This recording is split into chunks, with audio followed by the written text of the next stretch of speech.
A mystic is one who lives within outwardly, as he uses the inner laws of the mind to meet his practical needs in the outer world. I am expecting nothing but the best for me, my family, mouth of God. A master demonstration is a big result, a big prayer answered, a big dream come true. After you make your master demonstration, you have to be willing to give it up in order to keep it. Image what you want instead of what you do not want, because what you constantly image, you will get. You can hasten your good through picturing it. Developing your people consciousness is one of the greatest things you can do to improve your world.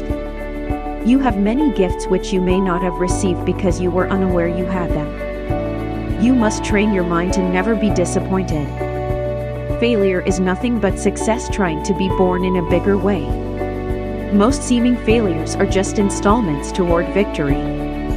The moment you begin to hurry, you cease to be prosperous in your thinking, become fearful, which is the prologue to failure.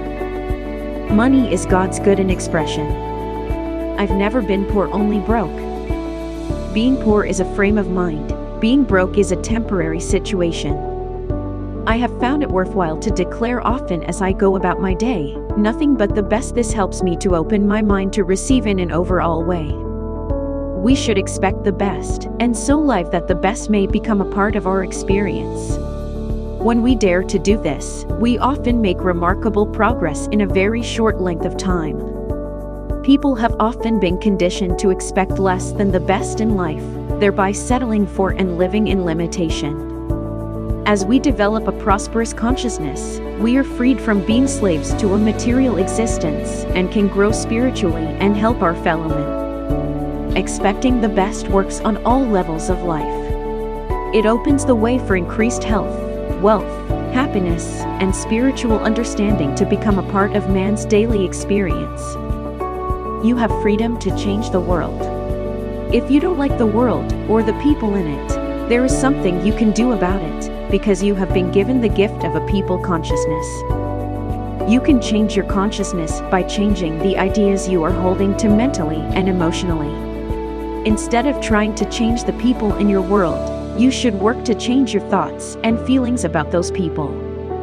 God is the source of all your good, but God uses people as channels of His blessings to you. Problem people are in our lives by divine appointment, though the appointment may not seem to be divine. Problem people are in our lives because we have attracted them to us for one or two reasons. 1. Problem people are in our lives so that we may bless them. 2. Problem people are in our lives so that we may learn something from them. Too many of us spend time resisting, resenting, and mentally fighting the people in our world, when those people would leave our world quickly if we would only speak the word of release for them. God brings into my life the right people who can help me and make me happy, and whom I can help and make happy. Those people who are no longer for my highest good now fade out of my life and find their good elsewhere. I bless them on their way. All that is mine by divine right now comes to me speedily, richly, freely. I am receiving now. There is a time to fish and a time to dry your nets. The act of release is one of the most effective ways to open your mind to receive. The act of release frees you from tightness, tension, or grasping. The act of release helps you to become an open, receptive channel through which the intelligence of the universe can flow to you to cleanse your life of worn-out relationships and conditions and make way for your new, expanded good. The function of release is twofold. First, it eliminates error from your life. Second, it expands your good. Elimination of something from your life is always an indication that something better is on the way. Christ in me now frees me from all resentment or attachment toward or from people, places, or things of the past or present. I manifest my true place with the true people and with the true prosperity now. So often we try to force new good into our lives when we have not yet made room to receive it. Release helps us to turn loose the old to make way for the new. Release is the top side of forgiveness. The word forgive means to give up. When you speak words of release, you start the action of forgiveness or giving up. If there are people or situations in your life that you have tried to forgive, but were not able to because of antagonisms and negative feelings that got stirred up in the process, then stop trying to forgive them. Just release them. As you loose them and let them go through release, you are forgiving them by giving them up. I let go of everything and everybody that is no longer a part of the divine plan of my life. I now expand quickly into the divine plan of my life where all conditions are permanently perfect. The word prophecy means an oral utterance. The word prophecy also means prediction of the future under divine guidance, or the act of predicting intuitively. You are constantly using your gift of prophecy through the oral predictions, declarations, words and decrees that you speak forth about yourself and others. Your spoken words are your gift or prophecy. If you are not satisfied with your life, you can begin using your gift of prophecy to improve your life. As you change your words, you change your world. As you improve your words, you improve your world. As you transform your words, you transform your world. Your casual words are very powerful because you speak them forth in a relaxed state of mind, in which there is no mental block to their manifestation. Therefore, your casual words often quickly produce results for you. Sometimes our casual words do not manifest results so quickly, but casual decrees persistently spoken do manifest results for us in due time. By renewal of your mind, your body can be transformed, since your body is the visible record of your thoughts. As a man thinks in his mind, so is he in his body.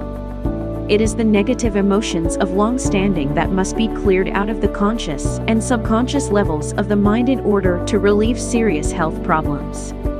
Just as man did not acquire these negative concepts overnight, he often is not able to release them overnight, and he should not be impatient as he works to clear them up. I am letting divine intelligence express perfection through me now. I am divine intelligence. Every part of my body is filled with divine intelligence. I am whole, well, harmonious through and through. God is a God of health. What is not well with you cannot possibly be the will of God. Any evidence of disease in the body is an evidence of unholiness in mind. You will never be sick because of your goodness. Disease is just the opposite, a lack of ease, a lack of goodness. People have long attributed ill health to everything but its true cause, their own wrong thoughts and feelings. Permanent health comes from freeing the mind of its belief in ignorance and sin, rather than adding to that belief. Right thinking is the greatest form of salvation, and it leads to good health. The kingdom of heaven begins as a state of mind here and now, a heavenly state of mind. When you save yourself from negative thinking, you not only save your soul from disease but also your body, which houses the soul. Although man is only about 2% physical and 98% mental and spiritual, the average person spends about 98% of his time thinking about the 2% of his physical nature. That is why he often suffers ill health. He is trying to attain good health from without in, rather than from within out. Psychologists have found that most disease is self-inflicted. A sense of guilt finds atonement in illness. When the mind does not get relief from guilt, it releases the guilt into the body as disease. Disease in the body is actually the body's attempt to throw off ill feelings. When you feel ill, it is because your ill feelings are trying to get away from you. From your thoughts, and your ill will be released. One of the primary causes of disease was unhealthy, abnormal mental attitudes, depression, morbid emotions, excessive hate, resentment, condemnation of oneself, criticism of others, jealousy, and possessiveness. Such unhealthy thinking resulted in ulcers, tumors, cancers, fevers, tuberculosis, paralysis, and all types of nervous conditions. The ancients considered germs as a creation of man's evil thoughts and actions. Germs were a result, not a cause, they maintained. For many centuries, people knew nothing about germs. Your deliberate thoughts can deliberately change your body from disease to health. Your thoughts control your body and your circumstances.